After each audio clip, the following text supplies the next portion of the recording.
자, 지금 두 번째 시간 시작을 하겠습니다.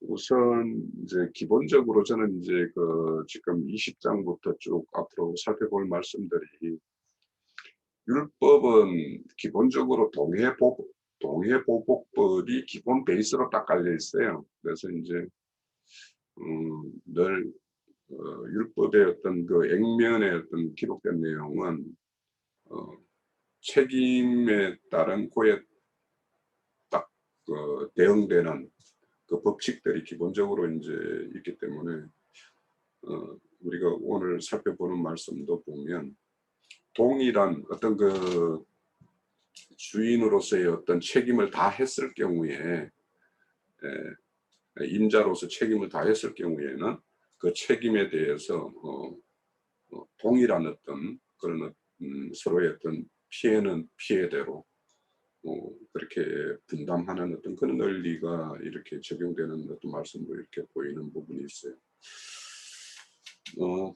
우리 지금 첫 시간에 형제 자매님들이 증거를 주셨는데, 둘째 시간에도 우리 형제 자매님들의 어떤 증거를 조금 더 들을 수 있는 시간이 있을 것 같아요. 해주실 분 있으면, 우리 박영전이, 박경식 형제님, 속어 풀고. 네, 말씀을 갖다 듣다가 이 부분이 잠깐 읽혀져 가지고요. 뭐 어떤 거냐면 이제 구덩이를 열어두거나 구덩이를 파고 덮지 않아서 소나 나귀가 거기에 빠지면 그 구덩이 주인은 짐승의 임자에게 보상금을 주어야 하고, 죽은 짐승은 구덩이를 판 자의 것이 되는 것은 무엇을 말하고자 하는 것일까? 이 부분에 대해서 좀 잠깐 설명해 보도록 하겠습니다.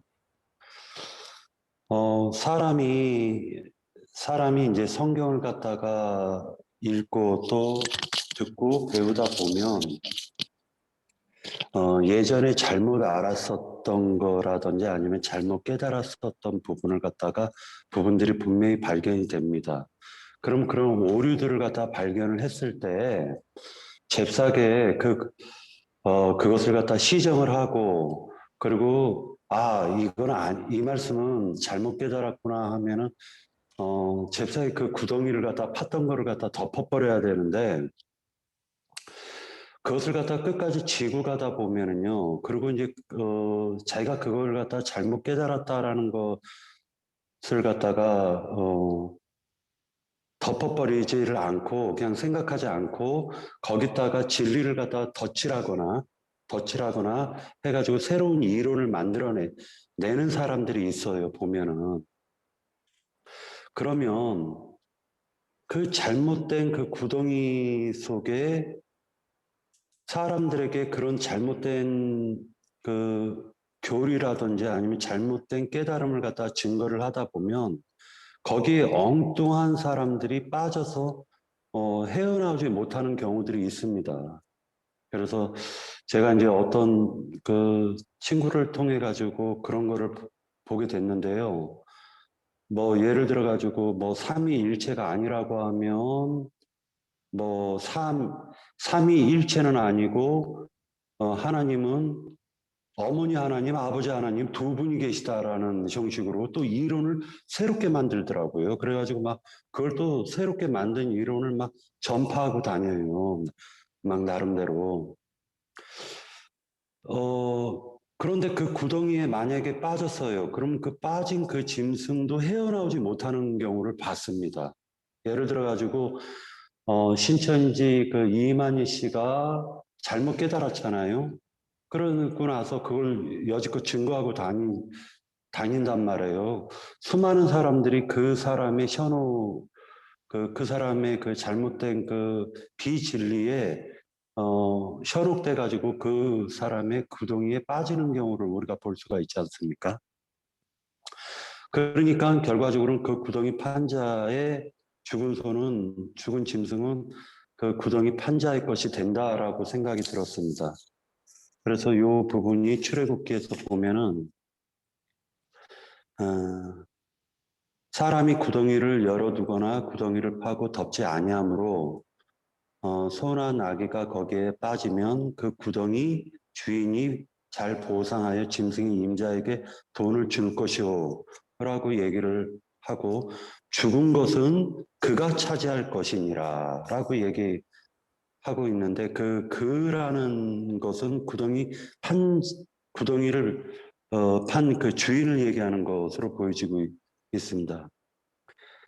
이 사람의 소가 저 사람의 요건 됐고요. 그 다음에 두 번째로는 소가 만일 남종이나 여종을 받으면 소 임자가 은 30세겔을 그의 상전에게 줄 것이요. 소는 돌로 쳐서 죽일지니라라고 나와 있는데, 원래 이제 그 사람의 가치, 그 사람의 가격을 갖다가 매기는 게 레위기 율법에서 보면 20세에서 60세까지 남자였을 경우에는 50세겔이고 여자였을 경우에는 30세겔입니다. 이 부분은 이제 왜 30세겔로 했을까라는 생각을 갖다 잠시 해봤는데 50세겔이 아니고 왜 30세겔일까? 만약에 예수님께 적용을 한다면은 50세겔이 맞을 텐데라고 잠시 그 생각을 해보았습니다. 의문을 품어봤습니다. 예, 여기까지입니다. 네. 박영재님의 어떤 증거로 보면 구덩이는 성경의 말씀에 따른 어떤 교훈과 교리 이런 것이라고 이렇게 보시는 관점 같아요. 그래서 그게 잘못된 교리와 교훈이면 생사람을 잡는 구덩이가 될 것이고, 또 그게 바른 구덩이면, 바른 교훈과 교리이면 사악한 짐승들을 이렇게 올무로 이렇게 가둬버리는 그런 어떤 교훈과 교리가 될 수 있다라는 증거로 되게 유익했습니다. 예, 우리 기령제님. 예, 뭐 저는 별 얘기는 할 얘기는 없었는데 잠깐 뭐 그냥 이제 이런 말씀을 들으면서 이미 이제 죽은 자는 죽은 자들로 장사 지내라는 말이 이렇게 연상이 되고요. 그 유다서에서 보면은 모세의 시체를 가지고 이렇게 변론할 때 시체는 네가 가져가라고 이제 마귀한테 이렇게 했던 그런 것들이 이제 연상이 되는데 그 그 죽은 자들에 대한 그 개념이 이제 죽은 것은 차지하라고 했죠. 그러니까 이제 죽은 자들의 모임이 지금의 그 세상 교회로 예표되는 곳들 공동 무덤 두 무덤이니까 그 두 무덤을 상징해서 죽은 자들은 이제 죽은 자들을 차지하는 그런 사역이 될 것이고, 또 이제 뭐 반을 나눈다 하는 말은 갈라지다 뭐 그런 것인데, 이 개념에 대한 것은 이제 뭐 우리 형제님이 좀 더 정확하게 얘기해 주실 거 알고, 뭐 이렇게 소가 본래 받는 버릇이 있는 줄을 알고도 임자가 단속하지 아니하였으면 그 소를 갚을 것이요 죽은 것은 그가 차지할지니라. 이제 죽은 사역자들에 대한 그 의미를 가지고 이렇게 증가하지 않나 생각합니다. 네, 여기까지입니다. 네. 또 이어주실 분 계신가요? 우리 자매님들.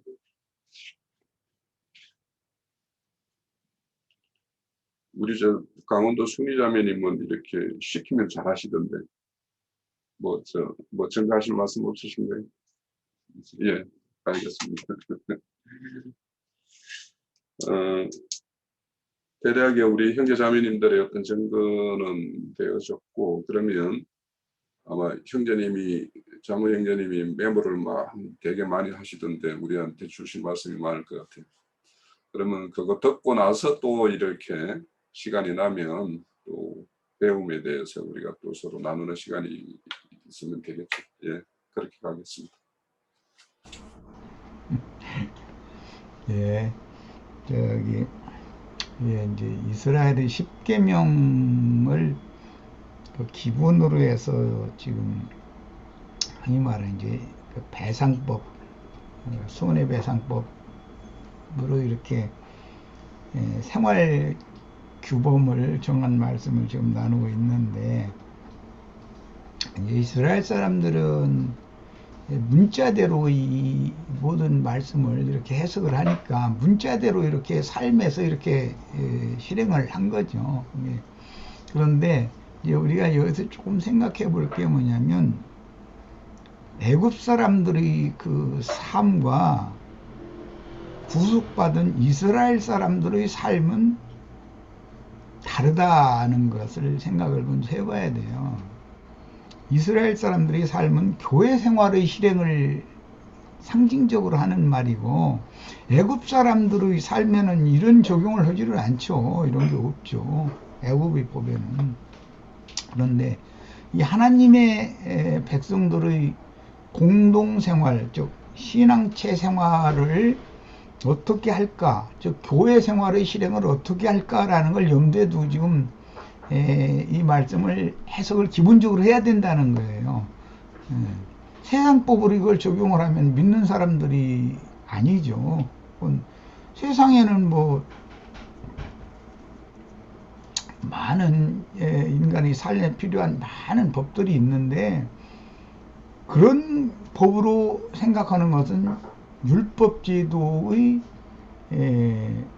육에 속한 신앙생활을 벗어나지 못한 사람들이 사고죠. 세상 교계 사람들이 사고죠. 그것은. 그래서 그건 완전히 성경을 이해하는 기본 틀이 잘못되어 있다. 자, 내가 왜 이걸 처음에 지적을 하느냐면은, 세상 사람들은 이 공의 법이라고 할 때 눈은 눈으로 이는 이로라는 원칙을 가지고, 선악을 알게 하는 나무실과의 그 독에 의한 원칙을 가지고서 법을 만드는 거거든요. 그러니까 뭔가를 잘못하기를 바라고, 그 잘못을 하면은 벌칙을 내리고, 벌칙을 내리는 사람은 그걸 통해서 이득을 취하고, 그런 것이 세상 나라의 법체계예요.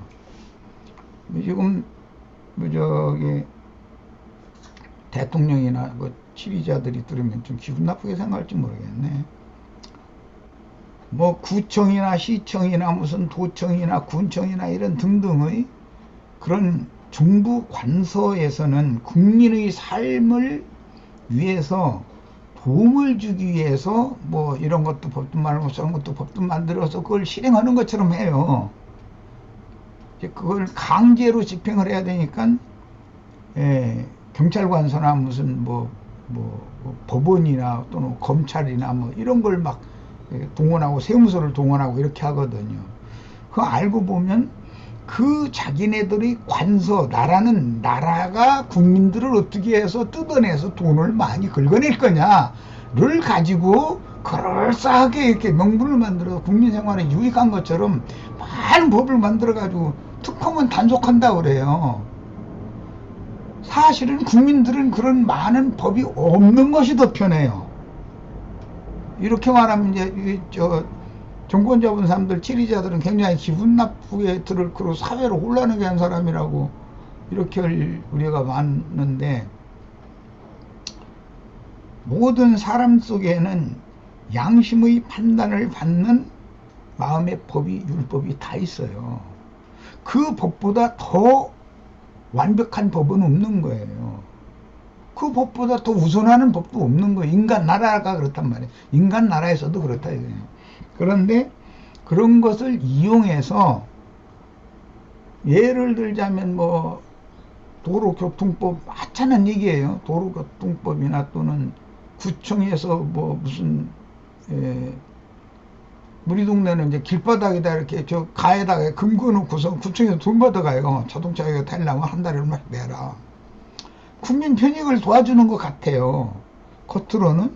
그런데 사실 궁극적인 목적은 구청장의 명의로 시설공단이라고 하는 어떤 그 시행 규칙을 만들어서 그 시설공단이라는 곳에서 그런 것을 하는 거거든요. 그럼 그 사람들은 앉아서 책상에 앉아서 머리 쓰는 게 뭐냐, 어떻게 하면 국민들한테 돈을 더 많이 긁어낼 수가 있을까? 이걸 날마다 연구하는 것이고, 좀 극단적인 얘기를 하자면은, 그 사람 죽으면 시체 치워주는 영업하는 분들 있죠? 그 사람들은 산 사람들을 도와주는 것을 이렇게 빌미로 얘기를 해요. 그러나 사람들은 속으로는 오늘 초상 몇 집이나 나나 요걸 기다리지 다 잘 사는 걸 기다리는 건 아니거든요. 이마만큼 육에 속하고 세상에 속한 모든 유익을 주는 것처럼 하지만 그런 모든 법규나 제도나 이런 것들이 많이 생긴다라는 것은 사람 살기가 그만큼 각박하고 불편하다는 걸 말하는 거예요. 이렇게 생각을 꼭 해보셔야 돼요. 그래서 이 말씀은 이스라엘을 위하여 하나님이 주신 말씀이니까 믿는 이들의 공동생활을 위하여 유익을 주려는 말씀으로 해석을 해야지, 율법 제도권에 있는 기득권자들만의 유익을 위하여 백성들 너는 이 법에 걸렸다, 너는 이 법에 걸렸다, 재판관이라는 것은 하는 게 제사장들이 하는 것인데, 유대교 체제의 기득권자들은 다 벌금 내게 만들고 못 내게 말고 거둬 드리는 얘기잖아요. 지금 다 돈 내라 이거잖아요. 한마디로 말해서 이랬으니까 잘못한 값을 내고 이랬으니까 잘못한 값을 내라 이거예요. 이것은 성경의 본래의 하나님의 말씀이니까 본래의 의도를 지금 기독교계가 잘못 해석하고 반대로 해석하고 있다라는 걸 내가 지적을 안 할 수가 없어요. 우리도 혹시 그렇게 읽으면 큰일 난다 이 말이에요. 이건 하나님의 말씀이지 세상법이 아니거든요. 이스라엘에게 주신 하나님의 말씀이에요. 법이에요. 자, 그럼 하나님은 무슨 뜻을 가지고 있느냐? 죄가 있으면 죄값을 많이 물어내라고 강요하는 것은 선악을 알게 하는 나무 실과에 근거한 의문의 율법, 조문의 율법인 것이고, 그 이제 유대교나 세상교계가 오해하고 읽는 거예요. 이런 규정을 읽을 때. 하나님의 뜻은 죄짐을 무겁게 진 사람의 짐을 네가 좀 되도록이면 나누어서 지고 그 사람의 죄빚을 되도록이면 가볍게 탕감을 해줘라 라는 의도로 이런 법을 주셨단 말이에요.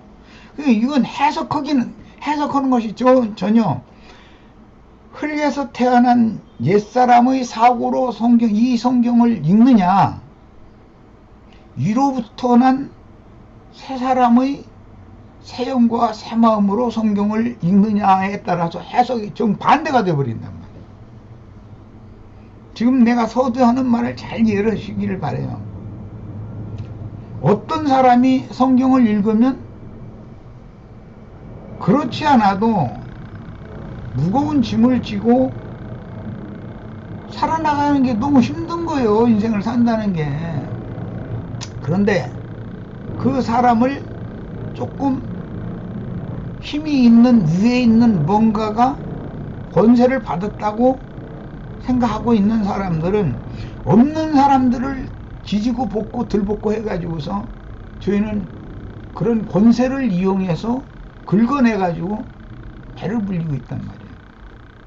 그런 용도로 이렇게 해석이 되어지면 이것은 하나님이 말씀이 아니라 이것은 하나님이 강도시네요. 날강도다 이 말이에요.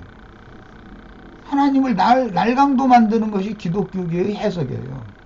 나는 그런 해석을 하는 사람들을 보면 너무 이해가 안 돼요. 나도 세상교계에서 뭐 사역한다고 이럴 때는 그렇게 읽었어요. 그런데 이제 생각해 보니까 완전히 그것은 하나님의 말씀을 사람의 교훈으로 읽은 거예요. 그건 잘못 읽은 거예요. 하나님은 하나님의 말씀을 하나님의 관점에서 말씀하시는 것이지 인간의 관점으로 말하는 것이 아니란 말이에요. 이 모든 말씀을 읽을 때 이런 약점이 있고 이런 문제가 있는 사람들이 죄빚을 어떻게 하면 가볍게 해주고, 그 다음에 그런 약점 가운데 있는 사람들의 짐을 어떻게 나눠질 것인가 라는 관점으로 읽어야 하나님의 말씀이 정확한 해석이 되는 거예요. 이제 그런 관점으로 읽으시면 돼요. 오늘 이제 몇몇 티치들이 이제 질문이 있었는데, 우선 수잔자매님의 질문 들어가기 전에, 성경에는 흙에서 취함을 받은 자를 여자가 난 자라고 그래요. 그러면 신약의 용어로는 혈통과 육정과 사람으로 난 자라고 이렇게 말을 해요. 이 사람들은 전부 죄인이라고 그러고 옛사람이라고 그래요. 그런데 여자가 난 자는 곧 어머니 하나님을 주장하는 사람들이에요. 어머니가 날랐다고 생각하는 거예요. 그런데 셈족은 언어법이 그래요. 그들의 관용어가 언어법이 그래요. 아버지가 날라오셨다라고 믿지, 여자가 어머니가 날랐다고 믿지 않아요. 하늘에서 난 났다 이렇게 믿지, 나는 땅에서 난 자다라고 절대 믿지 않아요. 셈족의 특징이 그거예요. 요즘에 어머니 하나님이 굉장히 유행인 것 같아요. 보니까 그 말은 난 여자가 난 자다라는 것을 믿는다 이 말이에요. 그건 뭔 뜻이냐? 나는 아직 지난 죄들을 사면받은 적도 없고 위로부터 하늘 아버지께로부터 거듭난 사람이 아니다, 그 말을 말하는 거예요. 사실은 나는 혈통과 육정과 사람의 뜻으로 난 어머니가 난 사람이다. 난 그자다 이거예요. 남자가 났어야 되는 거예요. 셈족은 여자가 난 것은 짐승으로 보는 거예요. 그건 사람 취급을 못 받아요. 이 셈족의 생활 관습과 언어법을 알아야 돼. 그 욥기에 이제 이런 말씀이 많이 나오죠. 여자가 난 자가 어떻게 깨끗하다 하겠느냐. 네가 여자가 난 자로서 말이야. 무엇이 의롭고 뭐 선한 일만 했다고 쓸증소리 했었느냐. 여자가 난 사람이 어떻게 그럴 수가 있느냐. 막 이러면서 말라툼하잖아요. 욥과의 친구들이 왜 그런 말을 하느냐. 그건 셈족의 언어 관습을 알아야 돼요. 그들의 관념을 알아야 돼. 여자가 났다는 말은 흙에서 취함을 입었다라는 뜻이고, 흙사람은 의로울 수가 없다라는 기본관념이 있는 거예요. 셈족은. 셈족들이 말할 때 우리는 하늘아버지께서 날 낳으셨다. 그러니까 나는 거룩한 사람이다. 세속적인 이방인들과 우리는 다르다라는 기본관념을 가지고 있는 거예요. 이런 성경의 언어법을 알아야 돼. 기본적으로. 이것이 신앙관이거든. 신앙의 기초이기 때문에. 어머니 하나님 어쩌고 저쩌고 하면 난 그냥 말도 하기 싫어요. 더 이상 대꾸하고 싶지가 않아요. 그런 사람들 붙들고 여자가 난 자라는 말, 흙에서 난 자라는 말이 무슨 뜻인지 아느냐. 유일한 남자이신 하늘 아버지께서 위로부터 난 자라는 말이 무슨 말인지 아느냐. 영과 생명으로 난 자와 혈통과 육정과 사람의 뜻으로 난 자를 성경이 대비하는데 이런 말이 무슨 뜻인지 아느냐. 이렇게 물어보면 그 사람들이 뭐라고 답변을 했어요. 뻔해. 난 그러니까 말도 하기 싫어. 그 사람들은 더 이상 대화를 할 가치를 느끼질 못해요. 그만큼 세상 교계가 영적 지식이 없다 이거예요. 어머니 하나님 어쩌고 이런 소리 하면 나는 그냥 첫사람 아담, 흙에서 취함을 입은 첫사람 아담 자손이에요. 그 말이거든 사실은. 그런데 그 사람 보고 우리가 흙에서는 났지만 그 사람은 예수와 함께 죽었고 장사돼서 흙 속에 들어간 거고, 이미 위로부터 빛이신 하나님의 말씀으로 우리가 거듭난 영을 가지고 있어.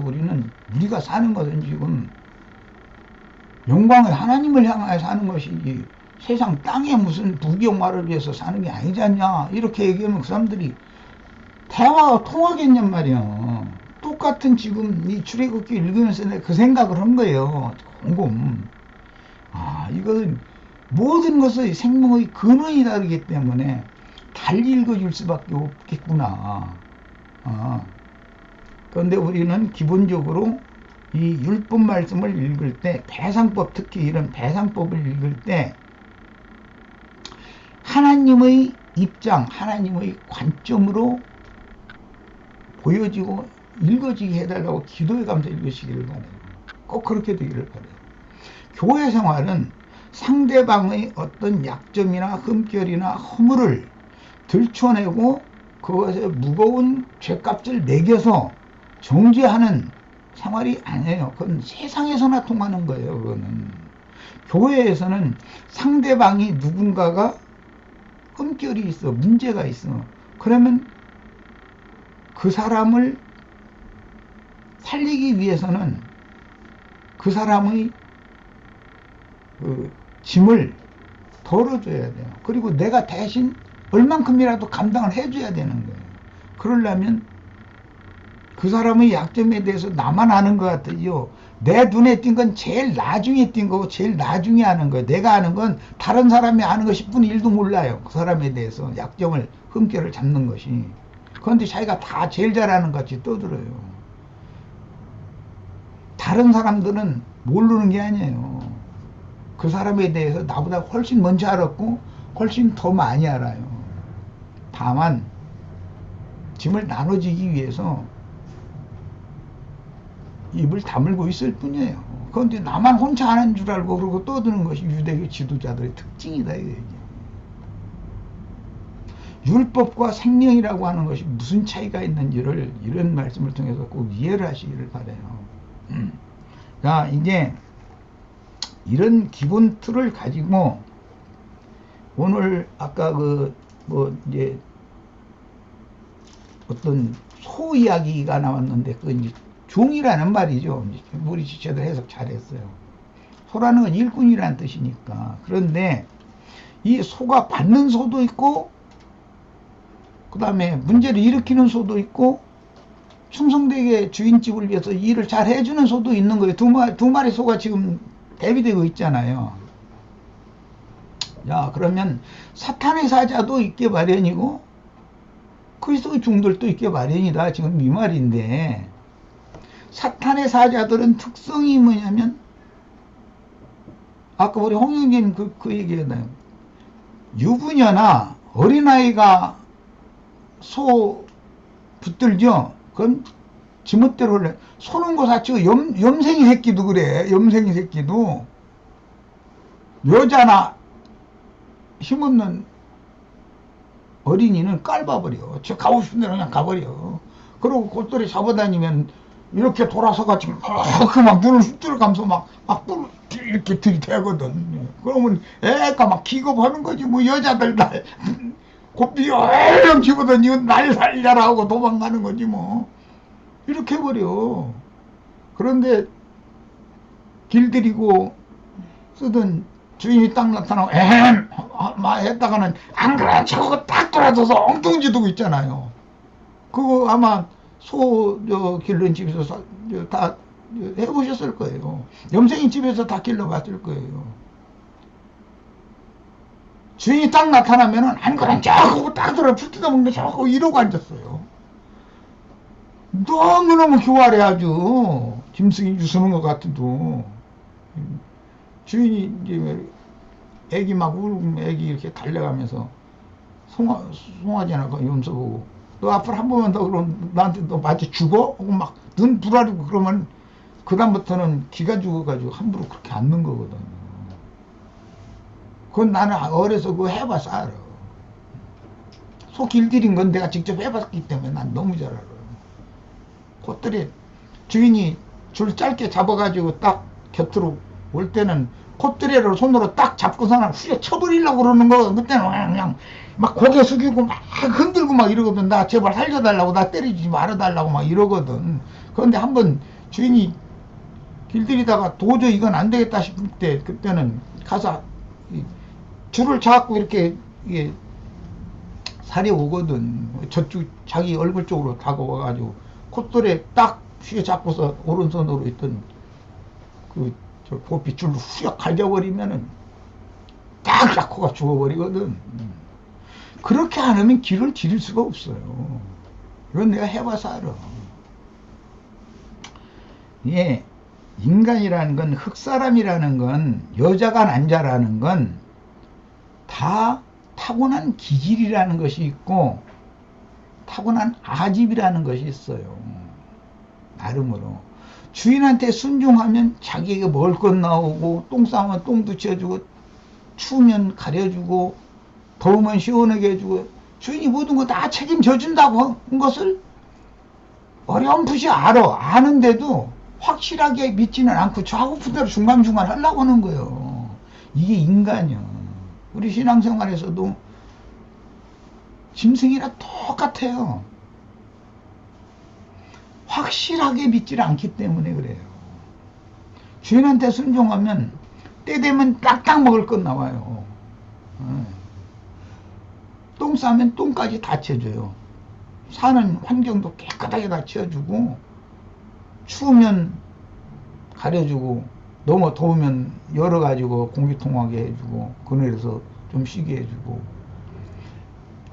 주인은 소보다 훨씬 위의 것을 생각하고 넓게 생각하기 때문에 주인을 의지하면 지가 편해요. 그런데 주인이 나를 일을 시키는 것이 괘씸하다 해가지고 덤볐다가는 일 안 하면 잡아먹지. 그거 일 안 시키려면 잡아먹어버릴 건데 그거 뭘라고 길르겠습니까?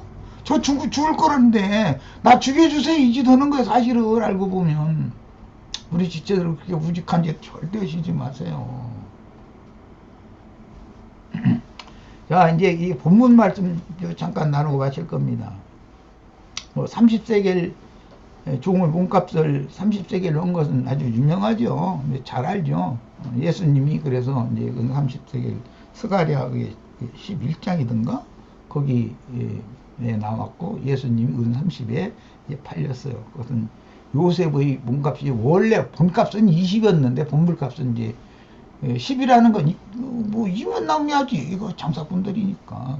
그래서 본물에 이제 본물값에 5분의 1이 아니라 50%를 갖다가 그냥 얹어버린 거지 뭐. 그래서 이제 그건 30이 됐어요. 자, 33절부터 봅니다. 사람이 구덩이를 열어두거나 구덩이를 파고 덮지 아니하므로 소나 나귀가 거기에 빠지면, 여기 구덩이를 열어뒀다 이 말은 율법 제도 체계로 하나님의 신앙 공동체를 체계화했다 이 말이에요. 그럼 그 안에는 율법사와 제사장과 어떤 이제 체계 안에는 그 직분자들이 있게 마련이니까 이제 있어요. 그럼 그 사람들은 구덩이를 판 사람들이에요. 자기네들이 아까 얘기했지만 자기네들이 구청장 명의로 길바닥에다 금 걸어놓는 것은 나를 위해서 하는 것 같지만 사실은 구청에서 돈을 벌여야 구정을 이끌어 나갈 수 있으니까 그거 하는 거예요 사실은. 그런데 뭐 금 그거 놓고 그거 돈 내고 사는 거에 또 개인이 보면 나한테 그게 또 찾을 자리 없어. 밤에 늦게 뱅뱅 돌아다니느니 아이고 그냥 한 자리 돈 내고 사서 하면 그게 유익하니까 그거 사는 거예요. 그런 게 뭔가 이 사람이 약점이 있는 것을 딱 알아요. 주민들이 주차 공간이 널널하면은 금고도 금고면 뭐래. 금고는 돈만 들어가지. 사나누가 주차 공간 가지고 서로 경쟁을 한다는 약점이 있는 걸 알으니까 금을 긋는 거예요. 인간이 어떤 부족함이 있고 흠결과 약점이 있다. 흙에 사는 사람 다 그렇다 하는 것을 마귀는 이미 너무 잘 알고 있어요. 그러니까 금을 긋는데 여기서 이제 구덩이를 파는 거예요. 계획이 있는 거예요. 그런데 그 구덩이를 파고 그것을 덮어놓지 않았다라고 한 것은 함정이다 이 말이거든요. 사실은 그게 함정을 파는 거예요. 그게 유대교 체제의 어떤 기득권을 이용해 가지고 다른 교리를, 아까 우리 박형제님 그 얘기는 다른 교리를 이렇게 너무 그럴싸 인간이 들어보면은 그걸 갖다 쓱 이렇게 흘리는 거예요. 세상 나라 검찰들이 뭔가 언론에다가 뭔가 이렇게 슬쩍슬쩍 뒷구멍을 흘려가지고서 여론 조성해가지고 이렇게 하잖아요. 저희가 수사를 다 해서 밝히기는 어려우니까 그런 술법을 쓰거든. 똑같은 짓이에요, 그게 다. 너무 비열한 짓들이죠. 알고 보면. 그렇지만 그렇게 하는 거예요. 그런데 거기에 소나 나귀가 빠졌다. 그러면 소나 나귀가 빠지기를 사실은 기다려서 이 함정을 판 거잖아요. 이게 예배당 크게 차려놓고서 종소리 땡땡 날마다 울려 쌓는 것은 이 함정에 좀 들어달라 이 말이거든. 여기 걸려달라 이거거든. 여기 빠져달라. 이제 빠졌어. 그럼 그 구덩이 주인이 보상을 잘 해야 된다 그랬어요. 보상을 잘 하려면 진리를 진리대로 밝혀야 되는데 원래 흑심을 품고서 구덩이 판 놈이 보상을 잘 할 수 있어요? 거기 빠져 들어왔으면 진리를 가르쳐 가지고 구덩이 밖으로 꺼내서 하나님의 세계로 가게 해줘야 되잖아요.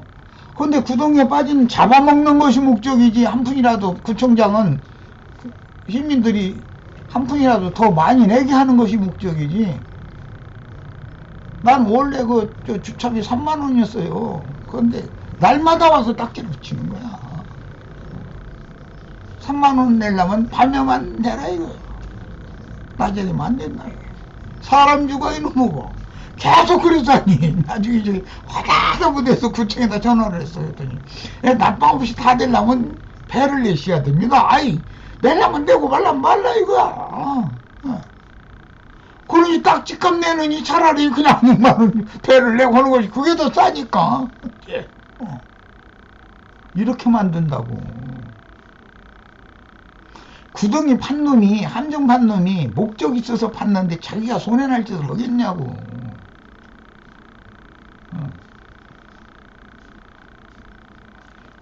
보상해주라고 그러지만 사람 절대 바르게 보상 안 해줍니다. 형식적으로 이제 어떻게 하느냐. 짐승 임자에게 돈을 줄 것이요 죽은 것은 그가 차지한다 이렇게 해놨는데 이것은 이제 보상법이에요. 자, 산 것의 값과 산 소의 값과 죽은 것의 값이 당연히 다르겠죠. 죽은 것이 무슨 가치가 있겠어요. 그런데 지가 죽여놓고 나서 어떤 사람 옆집이 막 그 소 때문에 그 옆집이 나보다 더 뭔가 잘 되고 그냥 부자가 돼. 배알이 뭐가 그래. 그럼 이 소가 지나다닐 만한 길에다가 함정을 일부러 파놨어. 그리고 율법대로 하자면 산값을 배상을 하려면 예를 들어서 10만 원을 배상을 해줘야 되면 죽은 값은 5만 원인데 내가 죽은 것을 내가 차지를 하겠다고 산값으로 그걸 사는 거 아니야. 말하자면 구덩이 판 놈이 이걸 사라 이 말이잖아. 이게 강제법이지. 네가 구덩이 판 놈이 네가 잘못했으니까 너 좀 손해 좀 봐라 이제 이 말인데 사실은 산 소값은 10만 원이면 죽은 소값은 고기값밖에 더 돼요? 자, 여기서 우리는 뭘 생각하느냐. 영이 살아있는 산자와 하나님 종이라도 영이 죽어있는 죽은 자는 가치가 다르다라는 걸 알 수 있을 것이고, 죽은 자는 산자를 살릴 수 없어요. 산자에게 유익을 줄 수도 없고, 산자는 죽은 자에게 유익을 줘서 살려놓을 수가 있어요. 그래서 그 가치가 다르다 이거예요. 유대교 지도자들과 예수님이나 사도들의 값은 가치가 다른 거예요. 그런데 죽은 놈이 산자의 것을 배아파가지고 구덩이 파서 죽이는 거거든. 그런 경우는 이렇게 배상을 이렇게 해야 되네. 너는 산값 물어내고 죽은 것은 네가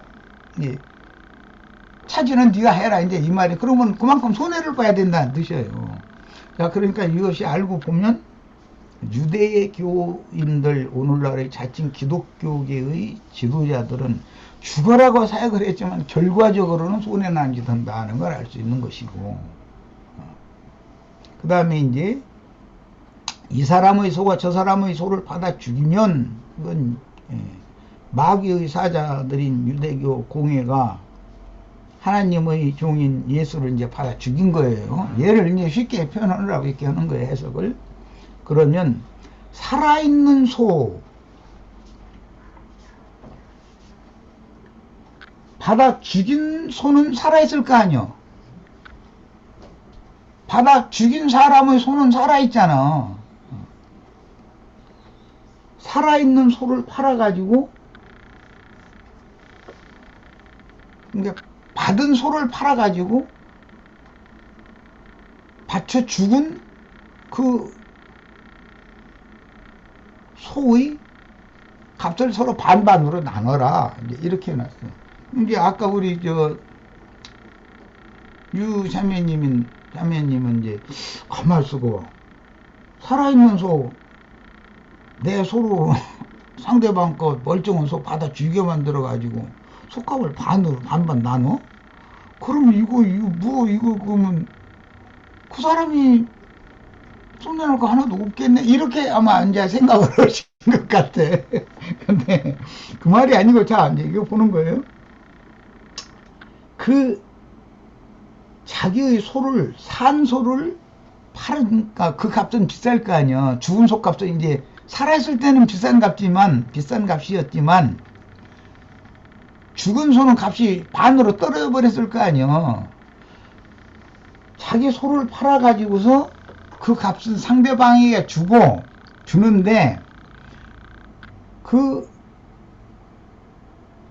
값을 서로 반반으로 나눠라. 이제 살아있는 소를 팔아서 죽은 소 값을 나눠라 이 말이에요. 지금 살아있는 소는 비싸게 팔았는데 죽은 소 값, 예를 들어 죽은 소는 반인데 거기서도 또 반값인데 거기서도 또 반반으로 하면 4배로 물어내는 얘기잖아요. 지금 이게 설명이 좀, 원래 살아있는 소값은 10만 원이에요. 죽으면 5만 원인 거예요. 그런데 그 죽은 소값을 물어내느라고 자기 살아있는 소를 10만 원짜리를 팔은 거 아니에요. 그런데 죽으면 5만 원으로 값이 떨어지는데 그 중에서도 또 반만 서로가 반으로 나눠라 그랬어. 10만 원 가지고 반반 나눈 거네. 그럼. 10만 원 가지고 4분의 1로 나누는 거예요. 말하자면 반의 반으로. 왜냐하면 떨어지니까 값이, 죽은 것은 고깃값밖에 없는 것은, 죽은 것은. 그러니까 10만 원 가지고 5만 원 그래서 가졌잖아.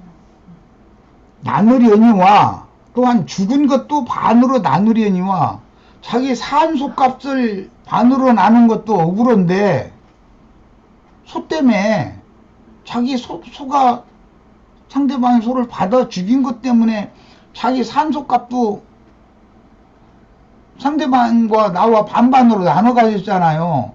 그랬는데 죽은 소값도 이제 똑같이 반반으로 나눠서 가져라 이제 이 말이에요. 그러면 이걸 문자적으로 본다면 이게 얼마나 억울한 일이, 이 사람이 볼 때는 굉장히 억울하잖아요. 자기가 한 것도 아니고 소가 봐도 죽인 건데. 그런데 이게 구속법이라는 거예요. 이것은 결과적으로는 살리는 데 목적이 있는 것이 하나님의 뜻이기 때문에 그것을 지금 이제 생각을 해 보셔야 돼.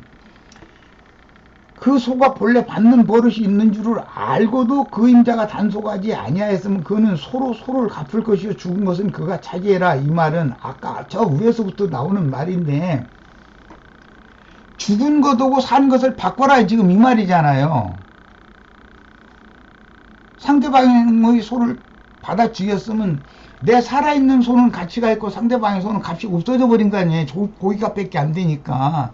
그런데 내 산 속값으로 갖다 물어줘라 이 말이잖아요. 사실은 죽은 속값을 대신 물어줘라 이제 이 말인데, 이게 이제 배상하는 법인데, 이것이 예수 그리스도께서 자신의 몸값을, 하나님의 종으로 오셔서 자신의 몸값을 통해서 그 한 몸을 들여서 하나님의 뜻을 따라서 대속을 이룬 법칙이단 말이에요. 이게 구속의 법칙이단 말이에요. 그러면 유대인들이 이제 설명으로 들어가는 거예요. 유대인들이 예수를 죽였어. 그러면 그것으로 그 죽인 것에 대한 형벌을 바로 하는 것이 아니고 한 번의 기회를 더 주는 거예요. 유대인들이 죽였는데, 예수를 죽였는데 그 죄값을 하나님이 그렇게 바로 물어서 죄값을 물리는 것이 아니고 산자이신 예수를 죽인 것에 대해서 추궁을 하되 한 번의 기회를 더 주는 거예요. 이제 한 번의 기회를 더 줬는데 그래도 안 들어. 그러면 모든 값을 지가 다 책임져야 되는 거예요. 이제 하나님 앞에서는. 그때라도 회개하면 값은 뭐 반 이렇게 얘기했지만 4분의 1만 내면 구속을 받는다 이제 그 말인데, 그 죄를 벗어나니까 그 말인데, 이것은 하나님은 큰 중한 죄를 진 사람이라도 죄빚을 그만큼 가볍게 해줘서 갚을 수 있는 길을 열어준다, 이것이 목적이단 말이에요. 이 설명이 좀 그런데 이해가 되셔야 돼요. 이것은 사탄의 사자들이 하나님의 종인 예수를 받아 죽였어요. 그러면 원칙은 자기 자신이 물어내야 되는 거예요. 산 소를 팔아서 그 값을 줘야 되는 거예요. 원칙은. 생명의 주를 죽였으면 그 값을 당연히 하나님 앞에 주인한테 물어내야 되잖아요. 그런데 반이라고 할 때는 한 번의 기회를 더 준다 이 말이에요. 한 번의 기회를 더 주는 거예요. 그리고 나서는 회개하고 돌이키면 반의 반값을 내고 자기 소가 상대방의 소를 받아 죽인 죄값을 물어내는 방법이니까, 이게 죄에서 벗어나는 길이잖아 그게. 그런데 끝내 안 들어.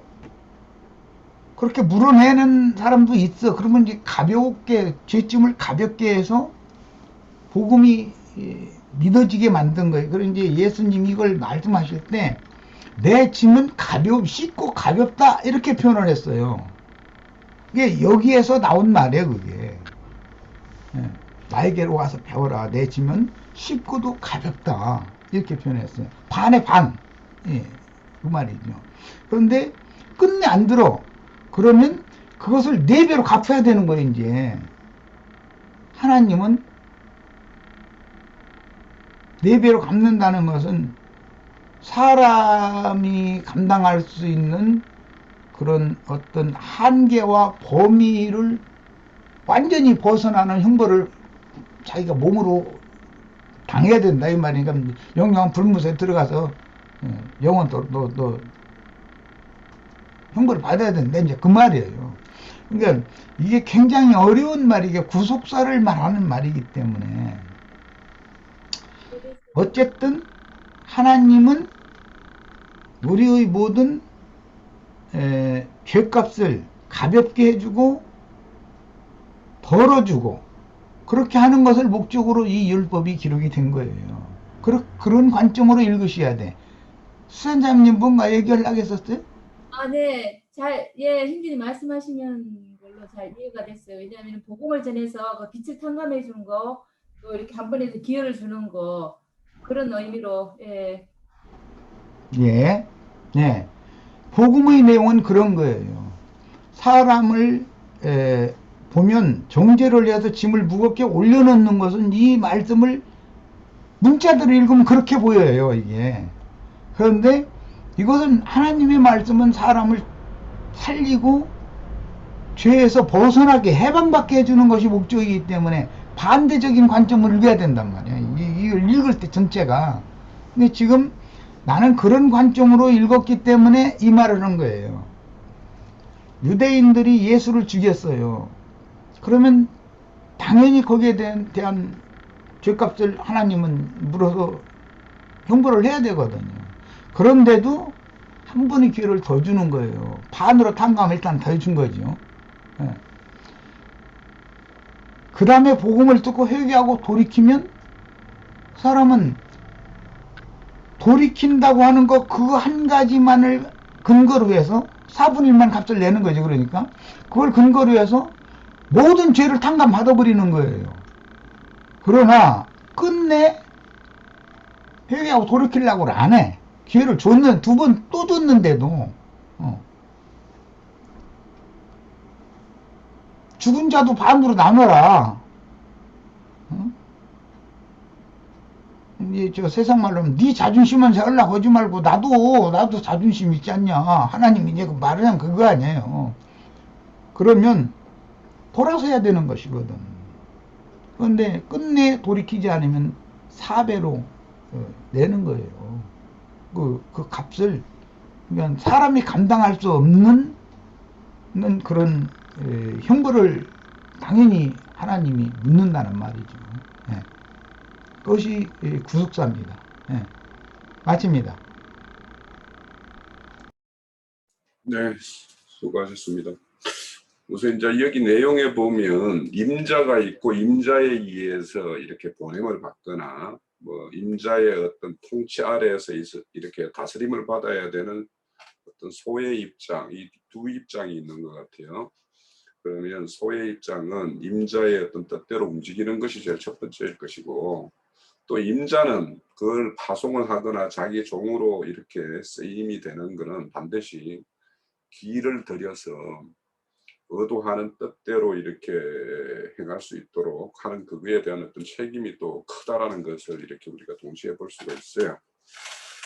그리고 이제 오늘날 이제 저는 이제 이걸 보면서 들이받는 소, 바치는 소 여기에 보면 이걸 볼 때 이제 주님은 이 땅에 오셨을 때 바치는 소로 이제 그 유대 율법사들에 의해서 바쳐서 이제 돌아가셨는데 그것이 결국에는 이제 저는 이제 요 밑에 35절에 볼 때 죽어서 반값을 이제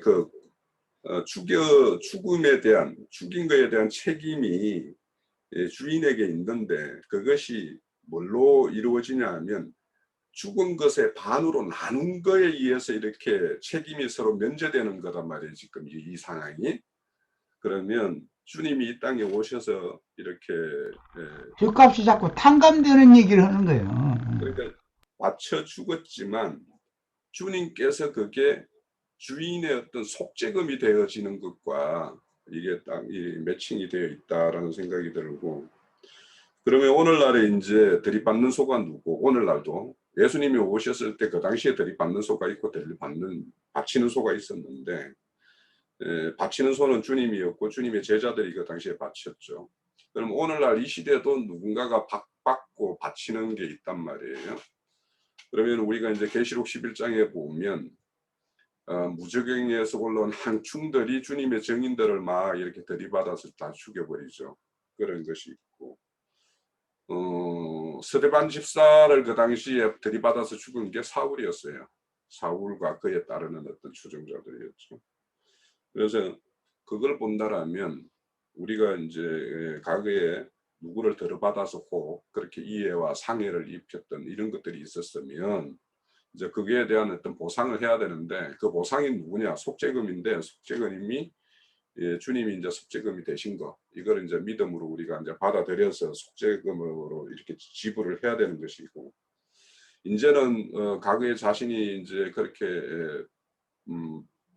들이받는 소였다면 이제는 순종하는 소로 주님의 어떤 복원의 뜻대로 행하는 이런 이제 충성된 소가 되는 것이 이제 가장 중요하죠. 네. 그래서 오늘 이 모든 것들을 우리 어떤 이 교회 생활이나 이 시대에 우리 어떤 교회의 어떤 보냄을 받은 자로서의 어떤 우리의 자세가 어때야 되는지를 한번 살펴보는 그런 것이 되었으면 유익한 것이죠. 자, 오늘 되게 좀 얘기가 잘 됐어요. 잘 됐고 사울이 바리새인으로서 스데반을 죽인 게 그게 원래 받는 버릇이 있던 소로서 하나님의 소를 받아 죽인 거거든. 그런데도 하나님은 그를 결국은 거꾸로 들여서 당신의 종으로 쓰셨잖아요. 그 사도행전에 보면 소스데네라는 해당장 이야기가 나와요. 해당장이 회개하고 구원받는 얘기 나와요. 예배당 목사들 구원받는 사람 하나도 없다고 이렇게 함부로 말하면 안 돼요. 그래서 예배당 목사도 이런 말씀을 듣고 회개하고 돌이켜서 구원을 받으면 되거든요. 자기가 함정 받은 사람이고 구덩이에 빠져 있는 사람이었었고 그렇다는 것을 깨닫고 주님 앞에 은혜를 입어서 자기 자신이 나와야 다른 사람도 나오네. 자기가 먼저 살아나야 산 자가 다른 죽은 자나 다른 것에게 유익도 주고 죽은 것을 살릴 수도 있고 그런 것이 성경의 법칙은. 죽은 자는 예를 들어서 이제 독수리가 오늘 아침에 난 지금 욥기 그 39장 강론을 하려고 준비를 해서 이제 자료를 만들었는데 이제 뭐 몇 주 후에 할 거지만 거기 보면 독수리나 매나 이런 것들은 까마귀나 이런 것들은 죽은 사체를 먹어요. 막 구더기가 버글버글한 거 먹어요. 그것도 멀쩡하잖아요. 안 죽어요. 그것은 무궁한 생명의 능력이 하나님에게 있다는 걸 이제 욥에게 너는 죽은 자이기 때문에 내가 보기에는 네 속에는 구더기가 버글버글하고 네가 가르치는 그런 교리 누군가 받아먹으면 사체 먹으면 정상적인 산 생명은 죽는 것이거든요. 병 걸려서. 다 넌 주인 짓이 하고 다닌 것이고 나는 너같이 죽은 놈도 살려가지고 너 잡아먹고 너를 통해서 다른 많은 사람 다 살아나게 할 수 있어. 이제 이 얘기를 해주는 얘기인데 그게 이제 39장인데 여기 이게 성경을 보는 관점이 이렇게 인간적인 관점으로 성경을 읽으면 이해가 안 된다는 거예요. 매나 독수리가 말이에요. 죽은 시체 다 뜯어먹는데 너 이게 무슨 짓인지 알아? 이렇게 질문하면 아는 게 지가 뭐가 있어요. 사실은 본인이 죽은 자이기 때문에 생명이신 하나님에 대해서 인식을 못하고 있으면서 하나님 박사처럼 하니까 하도 답답하니까 그렇게 물어본 거거든. 사실은 네가 이런 거에 대해서 알아? 하고 이렇게 물었죠. 근데 알긴 뭘 알아. 이게 혹시 나도 욥이나 욥의 친구들처럼 아는 체 해가지고 멀쩡한 사람 질 받아서 죽게 만들 수 있지 않냐 이거예요. 그래서 나부터도 조심해야 된다. 매사를 성경 읽을 때 하나님의 관점으로 예수님이라면 이런 말씀을 어떻게 생각하시고 이런 말씀을 하셨을까 이런 거 한번 꼭 생각을 해봤으면 하는 그런 기회를 삼길 바랍니다. 네, 마칩니다. 여기 보면 들이받는 소를 죽일 때 임자도 죽인다고 그랬어요. 주님은 그렇게 임자로서 죽임을 당했어요. 그리고는 앞으로 이제 이런 임자들에 대해서 속죄금이 되어 주신 것, 이런 것에 대해서 좀 우리가 깊이 생각을 해보면 될 것 같습니다. 자, 오늘 수고하셨고요. 아주 이제 좋은 시간이 됐어요. 네, 마치고 내일 22장, 내일부터 이제 22장인데 22장의 내용도 이런 관점에서 보셔야지 이제 이 배상법이나 뒤에 나오는 것들도 뭐 도둑질하는 것도 뭐 맡겼는데 이웃집에 맡겼는데 뭐 그것이 이렇네 말았네 막 이런 것들이 있잖아요. 이것도 다 이런 관점에서 보시면 이제 잘 이해가 될 것이라고 생각이 됩니다. 자, 마칩니다. 네, 네, 아주 오늘 굉장히 유익한 시간이었네요. 그러면. 내일 이 22장도 다 이런 관점으로 보셔야 됩니다. 성경 전체를 이런 관점으로 보시는 거예요. 성경은 구속사다 말이에요. 이런 관점으로 보시는 거예요. 네.